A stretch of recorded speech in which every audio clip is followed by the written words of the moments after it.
イギリス・ドーバー、美しい自然が残るこの港町は何世紀にもわたり軍事と貿易の重要拠点として機能していました。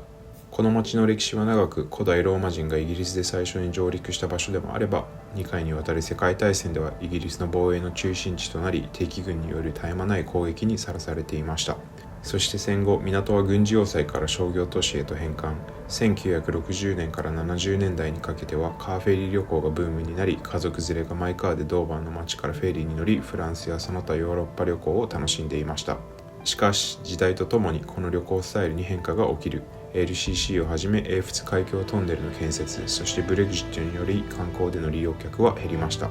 そんな中、商業港としての重要性は失われていません。ドーバーの港は今、イギリスの貿易全体の最大 30% を扱うまでになっていて、港はより大きく、そして戦略的になっています。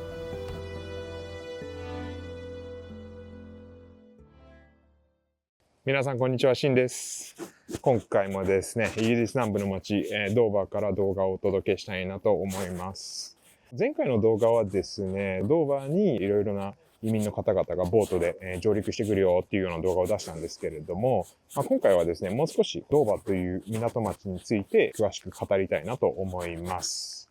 で、僕これ知らなかったんですけれども、いろいろ調べていたらですね、ドーバーはなんと、ヨーロッパの中でも最も忙しい港の一つになってるらしいんですよね。なので、今回はですね、このドーバーの港っていうのを、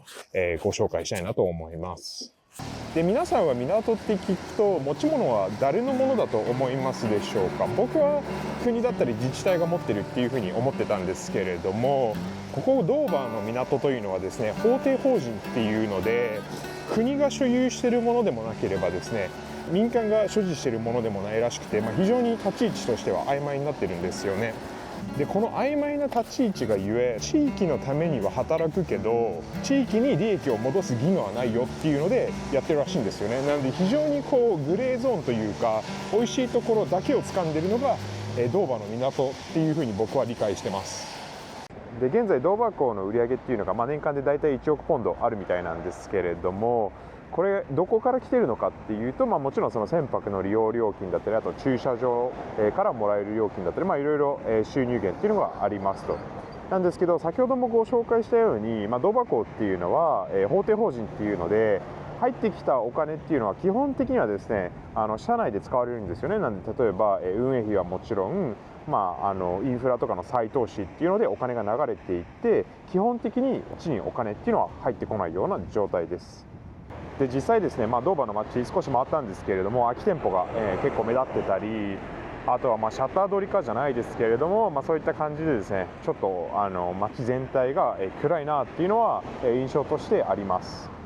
この港には地域再生基金のような制度はあるようですが、形だけというふうに見られています。年間この基金に13万ポンドが拠出されているのですが、これは売上の 0.1% の計算で、これだけ巨大な港があるにもかかわらず拠出額が小さく、スズメの涙との声もあるようです。で、ここドーバーはですね、そのイギリスにおける政治的なお話、特に移民に関連するお話でよく話題になるんですよね。というのも、この町って、前の動画でもご紹介してるんですけど、向かいのフランスのカレーっていうところまで32キロしかなくて、直線距離でここからヨーロッパ大陸が一番近い町がドーバーっていうのでよく話になります。で、実際ブレグジットの時にですね、ブレグジット賛成派の政党がよくここのドーバーの町の風景を使ってキャンペーンを行っていたそうで、実際今僕は白い崖っていうところに向かってるんですけれども、この崖を背景にですね、移民の長蛇の列だったり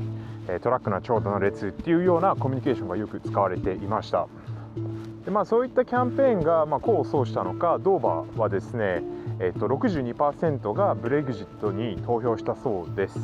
なので、住民からするとブレグジットすることによりドーバーの街が良くなるんじゃないかっていうような考えはあったと思うんですけれども、現実は違ってましたと。で、現にね、イギリスはブレグジットしたんですけれども、ブレグジットした後の方がいろいろ問題が起こってるみたいで、EU を離脱してるので、フランスに行くのにね、いろいろな手続きだったり書類とか審査とかが必要になってきますと。っていうので、いろいろ時間がかかったりするんですけれども、実際僕もね、昨日カレー行って、今日戻ってきたんですけれども、イミグレとかですごい時間を費やしたっていうのは感想としてあります。で僕みたいに徒歩の人だったらあまり関係はないと思うんですけれども、例えばそのトラックの運転手だったり自家用車でフランスに渡ろうとしている方々に関してはですね、トラックが長蛇の列になってね、そこから CO2 が排出されるみたいなことでいろいろ問題視されてます。で今はそんなことないと思うんですけれども、つい何年か前にですね、そのフェリーに乗るまで14時間の立ち往生をした旅行者がいたっていうのでね、かなり混乱してたんですよね。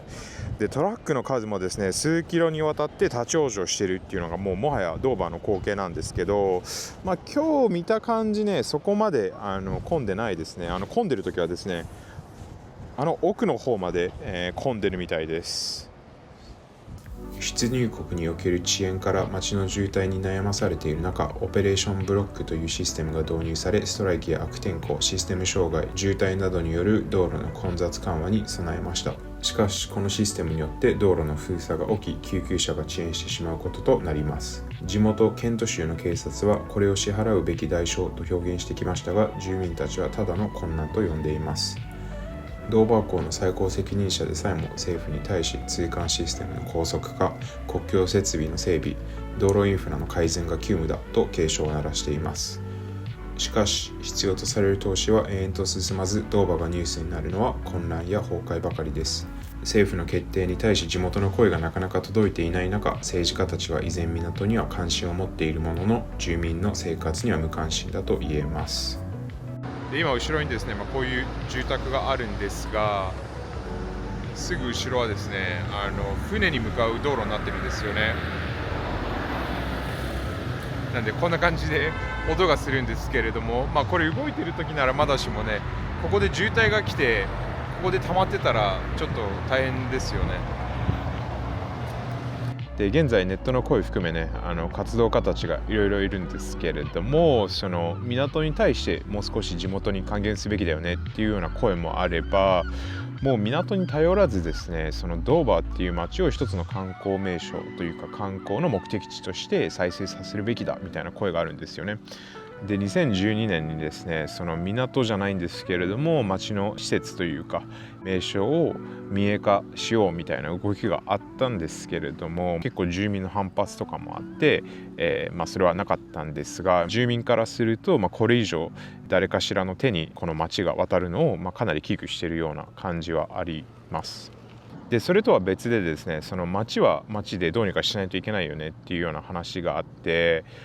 以前僕ハイストリートの衰退の動画を1回出したんですけれども、どういうことが起こっているのかというと、イギリス全土のハイストリート、いわゆる商店街が衰退していってるよっていうような話があるんですよね。でドーバーもですね、ちょっとねハイストリートが、悲しいような状況になっちゃってて、例外ではないんじゃないかなという中で、そういったハイストリートにもう少しお金をかけて、再投資させるべきだ、再生させるべきだみたいな声もあってですね、港は港、町は町っていうような感じで今ある感じはします。この移民で来るボートのお話もあれば、港の話もあるっていう中で、結構ストレスを感じるようなところはいっぱいあるような気はしています。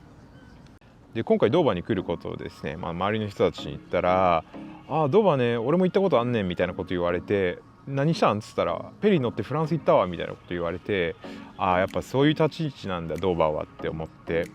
だからやっぱりそのイギリス人、全員が全員そうだとは思わないんですけれども、ドーバーを一つの玄関口として見ている方々が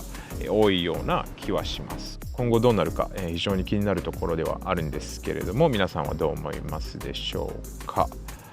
ぜひコメントや感想を残していただけたら嬉しいです。ということで今回のお話はドーバーの港町についてでした。こちらで動画は以上となります。最後までご視聴いただきありがとうございます。